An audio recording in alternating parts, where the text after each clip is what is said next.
I did rock up to a family gathering with 2 slabs of cruisers once. And I've got to say, that was one of the worst funerals that I've ever been a part of. You need bad decisions to make a party a good party, to make it a memorable party. Mate, they were calling me small hands. And you know how I get about being called small hands, dude? Fellas, you gotta wear linen. Like, What are you talking about? Oh, dude. Oh, Dos, mate, welcome back to episode 9 of season 2. Oof. Tell you what, sorry, shout out to the Roga should do a shout out to us because I mean we've been consistent, we've been prompt, we've been delivering pretty much regularly once a week, maybe one day delays every now and there. It's been a real masterwork from us, I've got to say. Credit where it's due. yeah, definitely a record. Well, maybe not a record. Just it's good to be back on the horse, I'd say. Yeah, it is. It is. It's been really good to keep cranking them out. Also, this way, when Roguers listen, they're not going to hear like references to the footy grand final when it's like 2 months from the grand final. Yes. Like, we know who won. There's no point talking about it. Yeah. So at least we're on point. We're on, and I guess on that, we can hear your weekly update. And what happened this week, mate? Mate, it was a sudden cold change in Longreach. When you were here, was it hot the whole time, or did you have a brief reprieve? Nah, she was pretty hot. She was 30 plus every day. Yeah, well, it's been below 30 every day, actually, which is cold, which is cool. It's fresh. Mate, the other day I went for a walk and I had a jumper on. Come on, Doug, you ain't going to pester me like this. Paulie's doing his usual outdoor podcast shenanigans. Yeah, so I was out walking with a jumper on. We haven't been sleeping with the aircon or fans on at all. It's been cold. It's been fresh. It's been cool. The other thing is, as I probably have reflected on in previous pods, everyone's leaving town. And they're not just leaving town for a little while, they're leaving town for good. Today, my dear friends, Miles and Geordie, Geordie the dentist and Miles the wild German backpacker. They're leaving as well. They're gone today, bro. Tomorrow morning. I can't believe it. It's sad. We're going to watch a movie today. Yeah. And then we'll go and tomorrow night we're going to have a block party, which will basically just be us watching the final season finale episode of The Block, which I've just been bulk consuming, binge watching basically. So yeah, I've been loving that. Well, it's tradie themed. You have to come dressed as a tradie or dressed in your work gear. Yeah. There'll be sweeps on who's going to win. There'll be betting for the government officials watching, because I'm sure we've got roguers that are, high-powered government officials. No bets, nothing illegal. I'm sure it'll be we'll be dealing in monopoly money, not real cash, surely. So no illegal betting happening there. But it's going to be great. I'm so excited for it. It's, just a little piece for me to be excited about amongst all this, deep sadness and mourning. Yeah, I feel that. I feel for you. Obviously, I was the first. They're good people, aren't they? Aren't they, Dos? Yeah, no, and avid listeners, which was good. I was glad that we managed to get them hooked just before they left because, you didn't tell anyone. I think we is generous. We managed to get them hooked. That's generous. Dos came here and he's like, oh, we want to try and get you on the pod. And they're like, what pod? What pod? Chatterbait? What Chatterbait? Yeah, I was like, sit down. I've got something to tell you. Yes, and, we'll get them on. We'll get Miles on when she's in Tassie and Geordie on when he's in Roma. Or even we'll get him when he's gone and watched Silverstone or something in Europe. I reckon to give us a good first-hand experience from that. He can be our European sports section maybe. Yeah, that's true. That'd be pretty handy. Get a real taste of it. Yeah, well, my week's been sort of interesting. I had a Bucks on the last weekend, so it's been a lot of recovery. I will admit. What happened at the Bucks? I saw some pictures and videos, and it looked pretty eccentric. Yeah, well, obviously can't go into too many details, but the one highlight that I will bring up was just so we dressed the Buck every day. So we brought outfits for him and then left all of his clothes back in the city, so he couldn't wear anything else. And we had him in a cheerleader outfit for the Saturday market. And he's just walking around the market in a cheerleader outfit. And like, this is like a tiny little town that's probably not used to getting bucks parties or anything like that. So everyone's just stopped looking at us. People in their stalls were like taking photos. Really? Oh, it was so funny. Yeah, so that was that's good. Great. Yeah, that sounds that aspect of it actually sounds kind of wholesome. But Yeah. I'm sure that there's a good reason why you can't go into too many details with us here. Yeah, always. Yeah, but that was good. We played a bit of golf, and I was like thinking I could retire from work and just take up professional golf. Oh, mate, Live Tour is looking for new golfers. They are actually. There could be an opportunity. And they pay, there. I think it pays pretty well, actually. Yeah, the old Live Tour. They pay all right, the Saudis. I can get around that. But yeah, so I might look into that. We'll see how we go. Watch this space. I won't make any big calls like yourself that I'll be running it or playing golf in the Brisbane Olympics. No. I'm not making any progress on that Olympic bet, am I? No, I don't think that's going well for you. But you never know. Still plenty of time, man. Still plenty of time. I know. I've got years, mate. Years. Yeah, so that's probably pretty much the highlights of my week. I was pretty sick, and obviously we had the Melbourne Cup this week, which was good.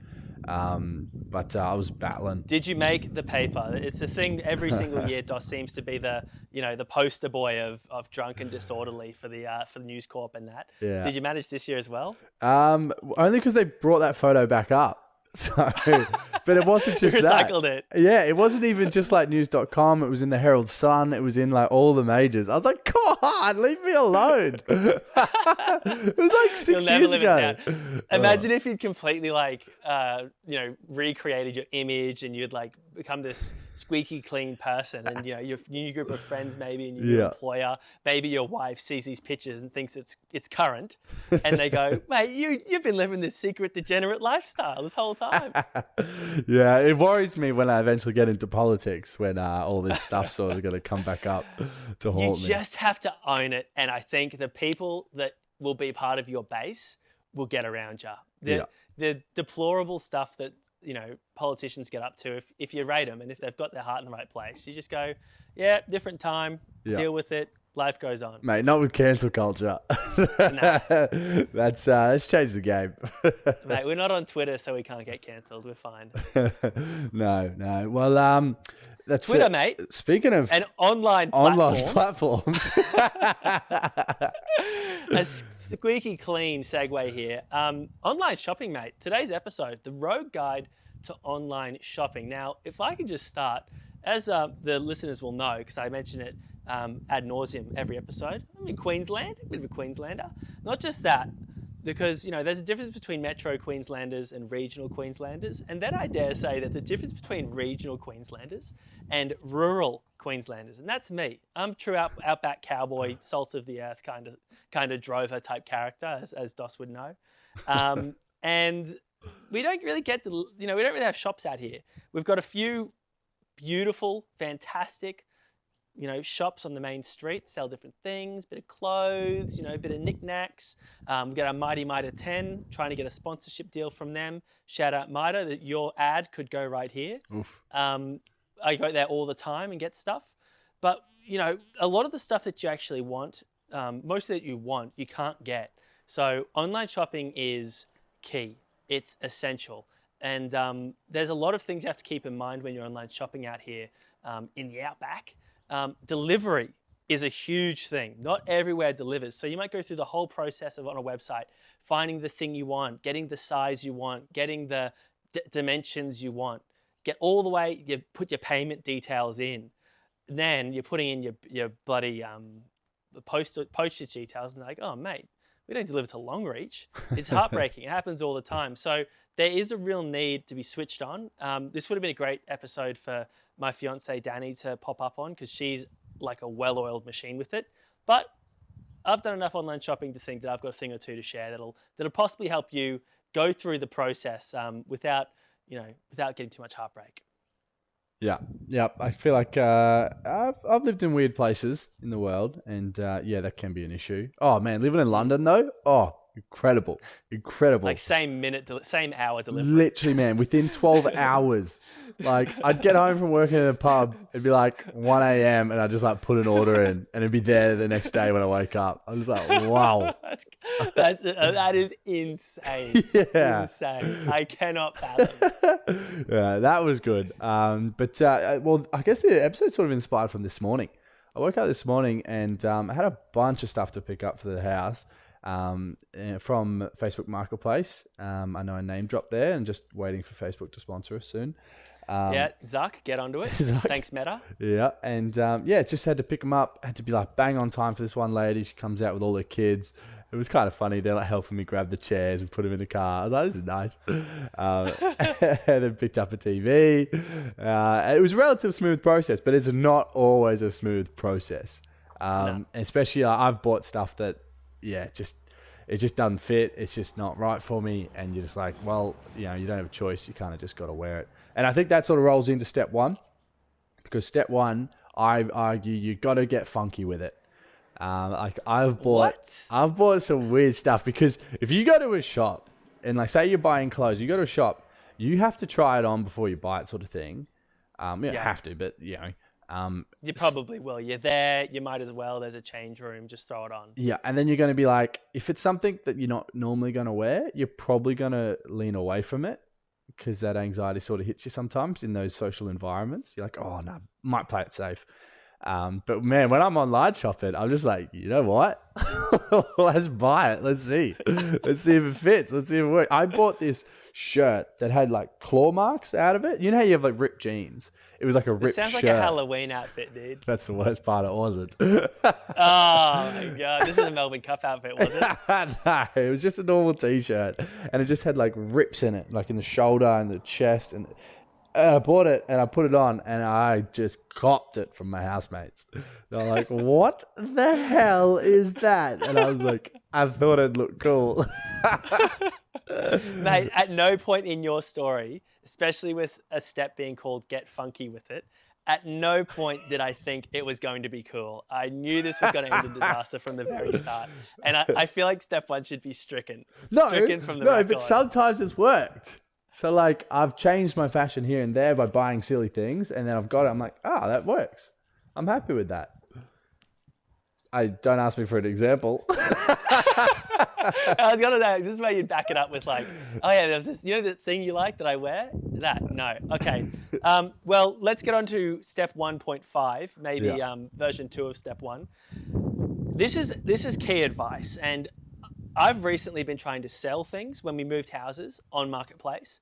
I'm trying to buy things on Marketplace. Maybe a bit less when you're trying to buy, particularly when you're trying to sell. Yeah. And it is scammers. Can you believe the amount of scammers on the Longreach region buy, swap and sell? Longreach, what are scammers doing on that page? Where are they finding me on Facebook Marketplace? It's absurd. All of them saying, hey, just give me your address and I'll have my FedEx agent come around and pick it up. I'm like, firstly, FedEx, come on, keep it. Let's try and be regional here as much as we can. And secondly, sometimes I get, a scammer tries to scam me. I always wonder, like, what do you get out of this though? Say I give you my address. Like, what are you really gonna get, sort of thing? Except for my address. But mate, I had to take things off Marketplace because like the value I'll get, the profit I make from this is not worth constantly dealing with absolute nuffies and pelicans trying to scam me. One thing I will say that I went through a phase of really enjoying, he's on YouTube, people might have seen him, but he scams the scammers. He spins it around the other way and he like gets access to their computers, or they think they're scamming him, but he doesn't, he uses the iTunes card rather than just buying it, sort of thing. So that breaks their heart. That's really good, because scamming to me, it's like these people are the most deplorable, boring. Like, imagine you've got no skills to the point where you're just like, I'm going to try these copy and paste scams on these people, and sadly probably make good money from it. Yeah, well, see, I'm for step 3, I'm sort of rolling into a similar sort of vein as in that guy that you were just explaining, like how he goes in and scams. And like, if I see something on Marketplace that's in a dodgy neighborhood, I'm all about it. because straight away that limits the other people competing with you for the item, because most people are like, oh, nah, maybe I shouldn't go there. And like, if it's stolen, well, so be it. Like, you don't know that. So it's probably cheaper. Plausible deniability. Yeah, exactly. I went there and bought a TV once and with my mate, and we get there and he's like, I was in the car and he's like, you're coming in with me. And whatever we do, don't go inside the house. I was like, what the hell is this? I want to wait in the car, man. Don't make me go. But yeah, no issue. Like, yeah, like when we got in there was like 4 TVs. And we're like, this is a little bit sus, but... oh, my God. Yeah, it worked good deal, though. Good bargain. Great deal.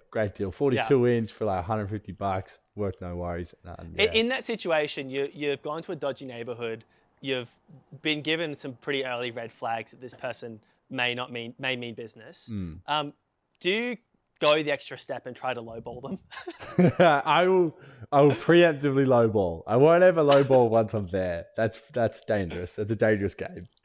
What about you go there and you inspect the TV and you're like, oh, this is the Sony from 2021. It's 2022. I want certain capabilities. The screen's not even curved. Surely you could try and reduce the price from there. Or is that like part of the etiquette that you negotiate while you're away and then on inspection you kind of suck it up and deal with it? Yeah, I think definitely you embrace the keyboard warrior sort of element and play hardball early, and then once you get there, whatever it is, you gambled. It's a gamble, Yeah. So now you got to wear it. Well, step 4 for me.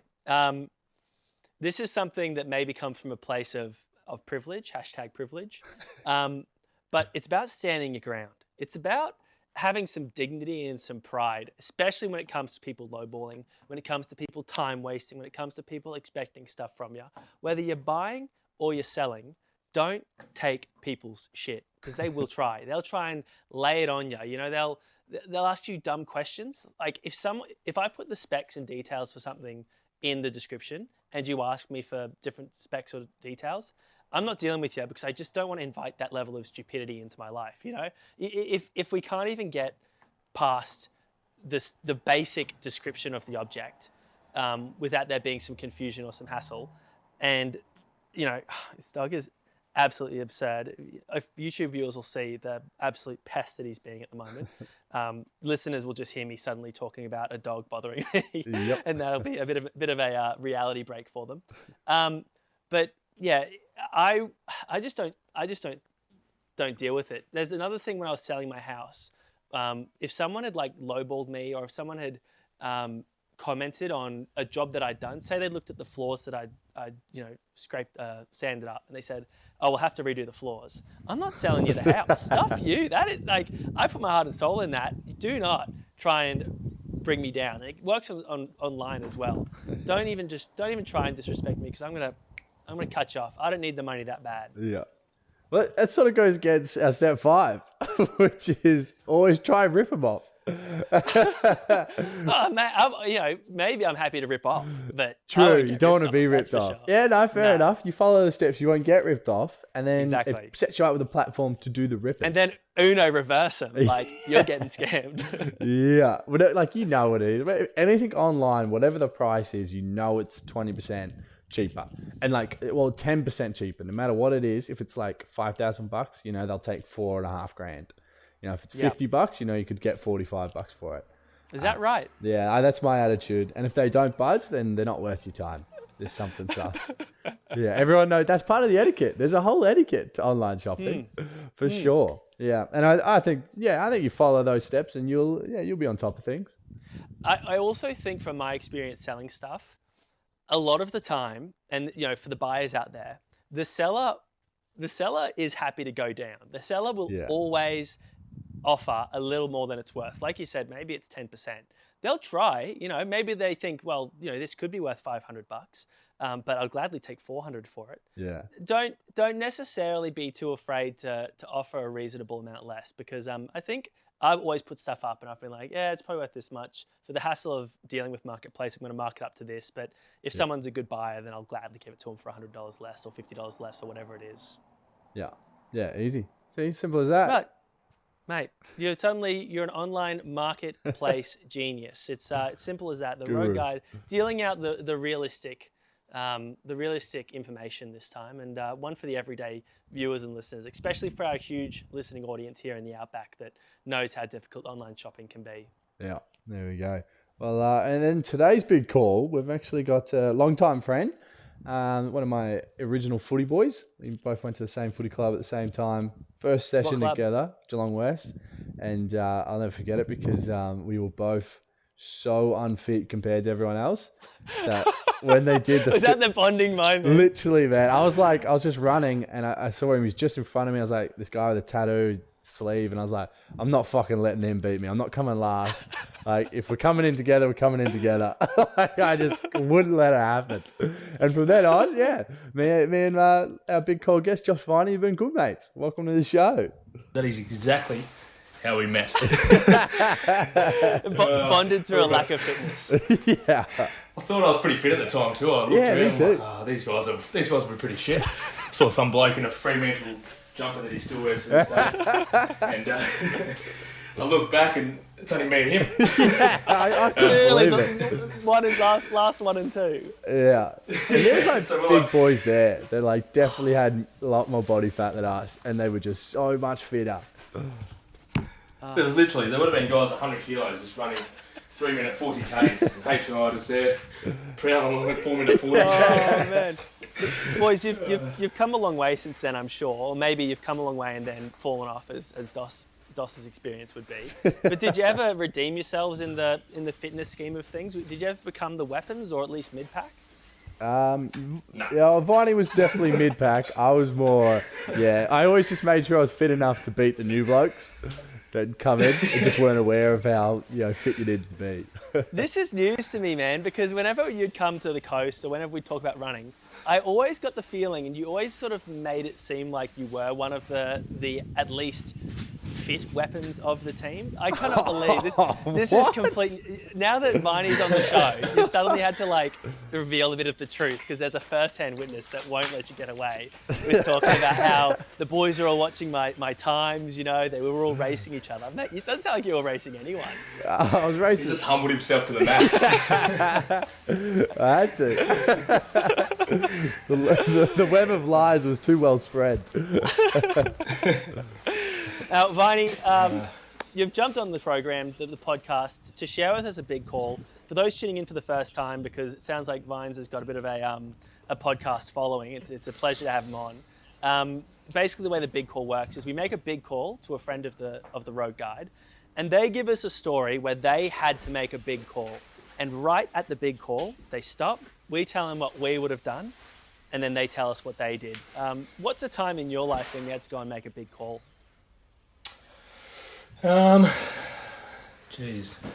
Probably when I went to London. Oh. So I went to Europe, to Eastern Europe. Uh-oh. With about 1.5 weeks' notice. So it was coming up to Christmas, and I was getting pretty busy with work and stuff, and my boss gave me like an ultimatum. He's like, you can either have Christmas off, or you can go somewhere now, enjoy an extra week or two off, and go have a bit of fun. So I obviously took the latter, and went with the extra week or two off. So I messaged H. He was in London at the time, just moved over there, living abroad, and I said, thoughts on me coming over? And he's like, yeah, sounds good, man. When do you reckon? And I was like, a fortnight. And he's like, oh, shit, yeah, well, I just got here and just settled in. But yeah, we'll go for I've been there like adventure. less than a week as well, I reckon. Yeah, so that was that. So the big call for this one is probably, what are your thoughts on booking spontaneous international trips on a dime when you can? So I'm going to take this one first because I think Doss has got the most expectable, predictable sort of answer to this. I'm actually having a dilemma at the moment, Doss, and I hate to break this to you, but I knew this was coming. I live in the real world. I have expenses, in life. I don't just magically cruise along, on a wing and a prayer, suddenly throwing down thousands of dollars to go overseas. I've got a roof to be replaced. I've got rotten beams in this house that need replacing. And we've got a plan to go to South America, and that's in like 3 months probably, so a lot more than 2 weeks. Yeah. And even I'm kind of like, well, is it too soon? You know, have I got enough time to sort of, you know, react to the quote I'm inevitably going to get, which is going to be tens of thousands of dollars? And can I afford to go with DOS? You know, I planned my life out a little bit more. You know, I've got a great job over here. I've got a fiance now. I can't see a world anymore. Back in the day, back when I was cool, back when DOS became friends with me, you know, he wouldn't be friends with me if we'd met in my current state, I'm sure. I don't have a choice now. I'm too invested. Yeah, now he's locked in. But back in the day, I would do it. But man, now even with a few months, knowing the expenses I've got coming up, man, I just don't know if I could. Maybe I'd humor it for a few days. I'd gas him up. I'd be like, you know, oh yeah, let's do it. And then when he's like, all right, I'm booking today, I'd be like, you know, actually there's these expenses that I always knew were coming up that have come up, and I'm no longer going to do it. So respectfully for me, I love the spontaneous book, but I'm just not there anymore. I'm a certified lame at the moment. You're very much in the rat race right now. Hey. Don't hit me with reality. I can't mean to escape it. Bang, fact check. Yeah, what are your thoughts? Well, you know me. I booked flights to Europe when COVID was still a thing. Like, so I'm happy just to go anywhere, anytime. It doesn't matter. As long as I got the money in the bank, I'm gone. Even then, it's like, and by that I just mean enough of the flights. The rest of the finance I can sort of figure out. And and just a story from that, you know, like obviously, actually, sorry, you know, you tell us what you did in that scenario, then I might elaborate a little bit more if you leave out any information. So you want me to go back to elaborating on the trip? Yeah, on something. Yeah, so we're about a fortnight out. So we're booking this. We're going to Eastern Europe. H, ironically enough, already had the itinerary completed. Yeah. I was like, yeah. Classic. I was just like, if you fly over here, I will plan the trip. I will plan a trip for us. Yeah. So we're planning the trip. It's around 2 weeks worth, or 2.5 weeks, I think it was. Doing all of Eastern Europe. So I got over there. First thing I did, straight to the pub. Had a couple of Guinnesses. My first ever Guinness. Then we went. We stayed in London for a couple of days, and we went on our way over to Eastern Europe. Now, we're over there. One of the many things that DOS is good at is not being on time. Oh, no.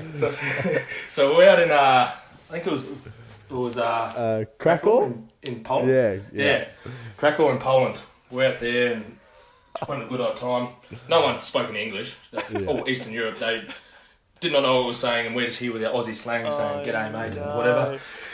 A few beers under the belt, and we kept going, and it got to about 5:30 a.m. in the morning. We had a bus at 6 o'clock. We realised we're about 45 minutes away from the bus. We get there. The bus is just taking off from Krakow in Poland. It's an 8-hour bus trip. The bus is just taking off. Hayden and I are blind, carrying our suitcases. We haven't slept. We've come straight from the nightclub, and we literally jump in front of the bus. Yeah. You couldn't even the bus tell. Is taking off, we jump in front of it. Yeah, you couldn't tell it was our bus. We just like, this is the exact time it should be leaving, and we just see this bus leaving. We just run out. No way. Don't go. We jump in front of it. The one. Yeah. Oh, we think so. We hope so. We got to the right spot. Yeah, we got to Berlin. It could have ended up anywhere, but yeah, this is that's one of the things that H is renowned for. Always staying on time. Well, they had those like cyclists, and you jump in the back, and they'll like cycle you to places like a taxi. And we jumped in the back of one of them. We were in a hotel room, but it wasn't ours. We had to go back to the hostel, and we're like, you need to get to this hostel in 10 minutes. And we're like, I'll throw in an extra €10 if you can get there. And this guy is just pedaling his little heart out. It was so funny. It sounds like he might have gone on to become like a Tour de France rider or something, based off of the sudden burst of training that he had from that trip. Oh yeah, definitely. Yeah, no, but it was I won't go too much into depth on it, but no, I don't think we can legally. Yeah, for legal reasons, put a little asterisk and a little disclaimer. Oh. But yeah, so that's one of the many things that the H was good for. Story. Did you have something to add before Dos? Is there more to this trip? That was exactly the story I was going to tell. Wow. Because it's PC enough that it can make it on the pod, and it's also entertaining. But and going on the rather than a serious crime. Yeah. And going on the big call as well. That Europe trip, I also did the same with H's cousin. Back when we first met, we met at the Melbourne Cup and on the piss, as we always are in Australia. And Zave and I booked a trip to America at the Melbourne Cup. No shot, really? Literally. Yeah. So like Viney that was 4 weeks away. Yeah, didn't have a passport even. So he's at the Melbourne Cup, literally filling out the passport form to get your passport. Mate, and he's just like giving it to me. I'm like, bro, I'm so drunk. Like, that is huge. Oh, what the hell? Yeah, you can definitely you can back Viney to come on any spontaneous trip. Mate, he's like the patron saint of a spontaneous trip. That is insane. I can't believe you've got form with it. Yeah. Yeah, you don't want to book those trips where you're waiting 7-8 months and then you don't really want to go when it comes around to it. Yeah. It's too much suspense. Too much foreplay. Yeah. Well, but anyway, guys, I've literally got to run because I'm doing what H is doing and I've got to catch a train. Yeah, he's got to catch a train. He's got to get to a festival. So got to let our boy off. Viney, thanks so much for coming on. We'll leave you to it. Last minute trip to the festival by the sound of it. Yeah, it literally was. I found out about it 3 days ago. Oh, boys, I'll leave you to it. Thanks, mate. Bye. See you, boys. Oh, there you go, Dawson. I thought you were all about the spontaneous trip. That's a track record of reckless decision making from Viney there. Yeah, there's a reason why he's in my inner circle. Yeah. No, he definitely seems like very much up to your speed, if not possibly a little bit faster. Yeah, well, by the sounds of it, I might have to book him in for a trip in February to South America. Oh, yeah. You might want to just plan it all and then just let Viney know that there could come a time. I'm not ruling it out. Rule it out. I just want to give you a reality check that the roof, this could be a very expensive job, and I just may not be able to do it. Mate, the roof's still there. That's all that matters. Yeah, I know. I'm currently sitting underneath it right now, but anyway, let's not okay, let me think. Catastrophize. There we go. Catastrophize the situation. I'm still in for all intents and purposes, but you may want to lock me in. We'll find out next week and a half if I can do it or not. Yeah. Well, I'm booking flights next week, so. Okay, sweet. Yeah. Well, Joss. Yeah, we've got a little bit on the Series 60 today. Two things actually. So one thing, I was very confused. Yesterday I was thinking, I was like, why do we drink cold water in winter? Why don't we drink warm water? Because like you drink cold water, but is that just because we're trained to think that? Why is it gross? Trained to think that. Yeah, like you'll have boiling water in your tea, like it's no real issue. That's kind of deep, actually. I can't tell you actually because it's not like it's the value of the water is decreased or the flavor changes that much. I think the flavor might change a little bit. Yeah, because I'm sick of like being in winter drinking cold water and then being cold on the inside. Like you do it before bed in winter. Like people that might have warm milk before bed, but like normally you'll have cold milk. So why is it different for milk and not water? This is the most absurd Serious 60. I mean, this is almost like the old section we had where it was like, hear me out. Hear me out. 'Cause I'm about to talk some genuine drivel right here. I want to talk about warm water. This is a whole new...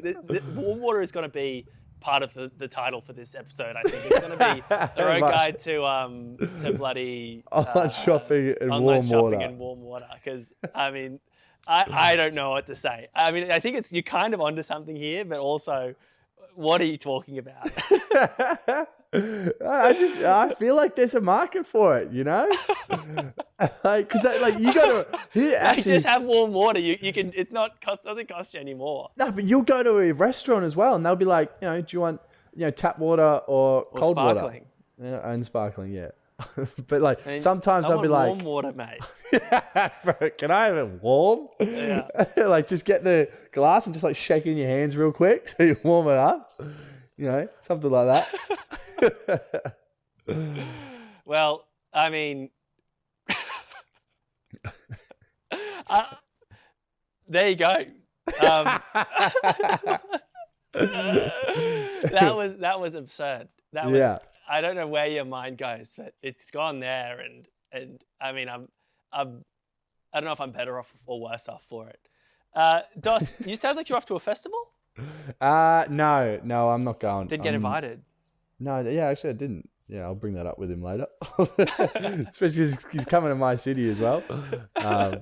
But no, because I'm saving for South America. One of us is bloody putting in the hard yards. I'm definitely saving, but yeah, mate. Anyway, we'll wait for the quote. The next episode or the episode after, I'm going to have some quotes, and we're going to talk about my financial situation, and the Roguers can decide if I should pull the trigger on the travel or not, or if it's too risky. In fact, on the Rogue Guide Instagram, we'll put up a poll: yes or no, can Dan afford to go to South America? Once I know all the quotes, and if the Roguers say there's enough votes, and the Roguers say I should go, then I will.